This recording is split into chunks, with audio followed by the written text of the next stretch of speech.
What will be the economic fallout of the coronavirus? I can't tell you, but I can tell you what to look for. Stay tuned. In a world of incompetent bosses, micromanagers, and petty tyrants, you are listening to The Leadersmith. Now, here is your host, Darren Gerdes. So over the weekend, I got a question from one of my former students. He was a student I taught about 12 years ago. His name is Morris, and he was a great guy, paid attention in class, a good student. And he said, at Darren Gerdes, this is on Twitter, started listening to the Leadersmith Podcast. It's good listen with great insight. I've enjoyed them. #leadership. So I thanked him on there. Thanks for the mention about the Leadersmith Podcast. I appreciate it. A little while later, I tweeted out that I'm a newbie podcaster and I podcast about leadership. What topics are important to you? And he answered, Dr. Gerdes, any thoughts on a Federal Reserve? Why is it so controversial? What would happen if it was absorbed by the Treasury Department? So I tend to talk more about business than anything else, but this is an important thing for us to discuss because the decisions that our leaders made have affected us and will affect us going into the future. So let's talk about the Federal Reserve and Congress and what's been done. To answer this intelligently, I have to back up. The Federal Reserve has been with us for a long time. And even at the inception of the nation, Alexander Hamilton wanted a national bank, Andrew Jackson didn't, and we went on back and forth for a while. In 1913, we create this quasi-national bank. Now we have essentially three choices: no national bank, and then that's, to my mind, optimal. The interest rate just floats, and we have no monetary policy, so politicians can't manipulate that. But politicians, being politicians, want to manipulate the economy. So we could have either no national bank or a private national bank, which is essentially what the Federal Reserve is. It's got its charter from from Congress in order to do certain things, and it has this extra stamp of approval.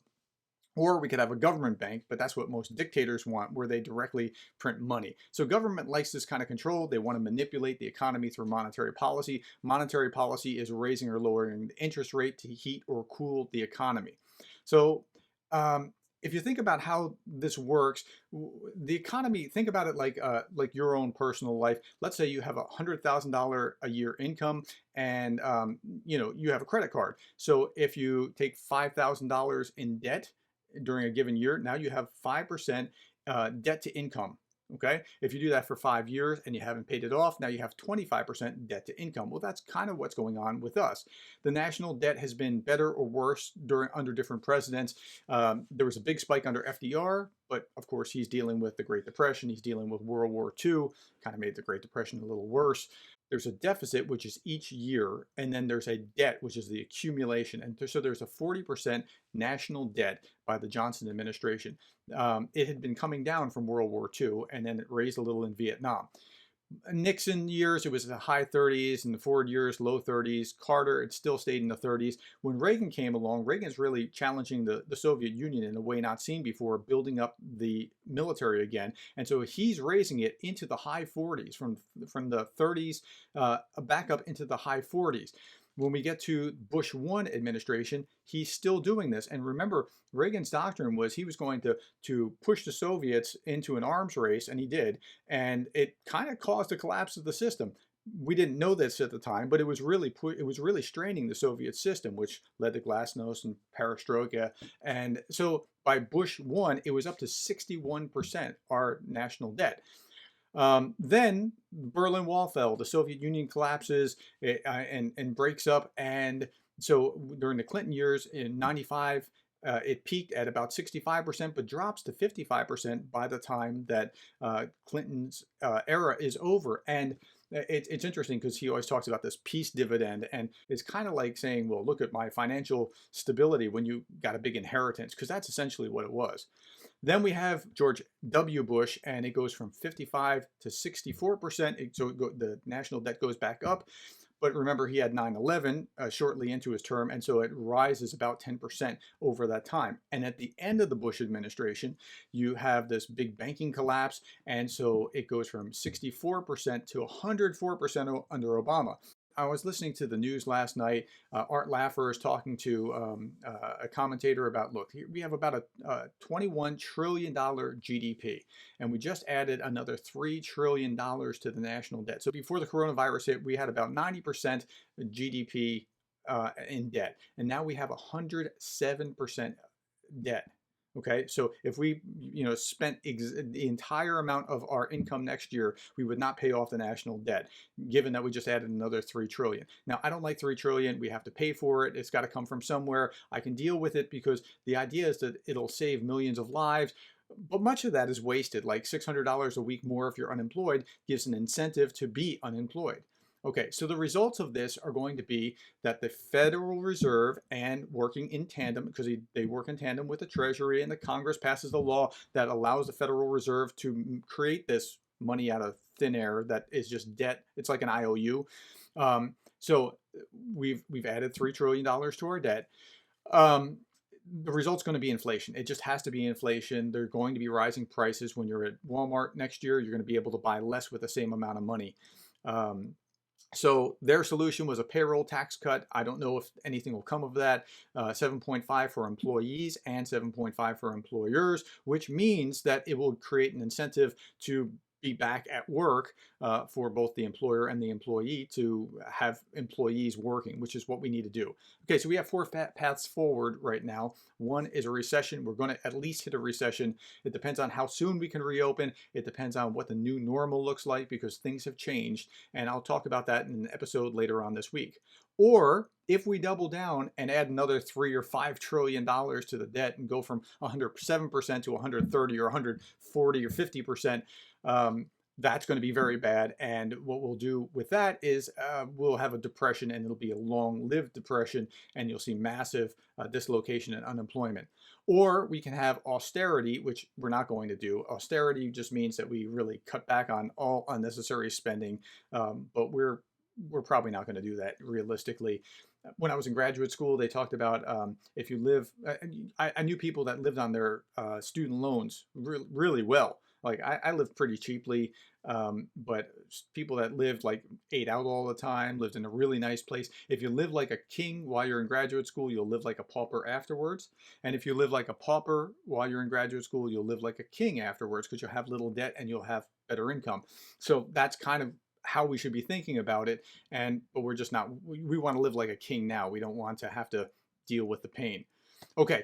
Or finally, we could grow out of it. So Jeb Bush wrote a book called The 4% Solution. If we just were growing at 4% annually, we would be able to get out. And it sounds easy, but it's really not easy to get up to 4%, especially when we've had the economic conditions that we've had in the last decade or so. That would be a very hard thing to do.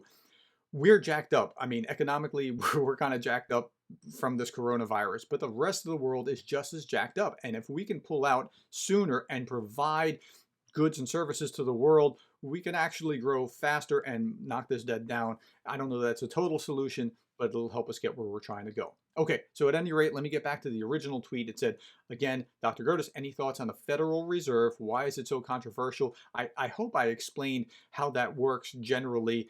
The last line he said was, what would happen if it's absorbed by the Treasury? I don't see that likely to happen, but the Fed and the Treasury work together hand in glove anyway. The Fed's mandate, according to the Federal Reserve website, is this: the monetary policy goals of the Federal Reserve are to foster economic conditions that achieve both stable prices and maximum sustainable employment. So what we're trying to do is make sure prices don't rise too fast and make sure people have jobs, and that's the goal. They don't do it very well, but the argument against it is that it would be very hard on people who would be dislocated in the process. And I understand that.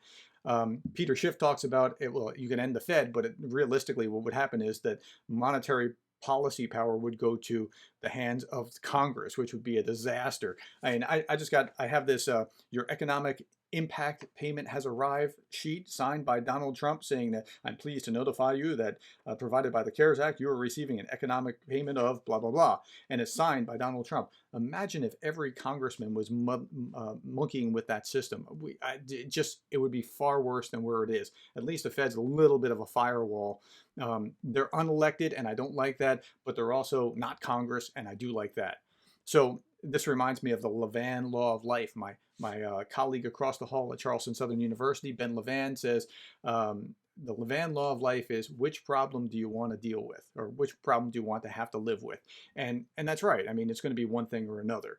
So Congress would probably be worse because, as James Buchanan, the Nobel Prize winning economist, said, he said that a politician's chief aim is just to retain power. So I would be very hesitant to let this kind of power go devolve to Congress. I'd like it to not be there at all, but that's probably not the reality.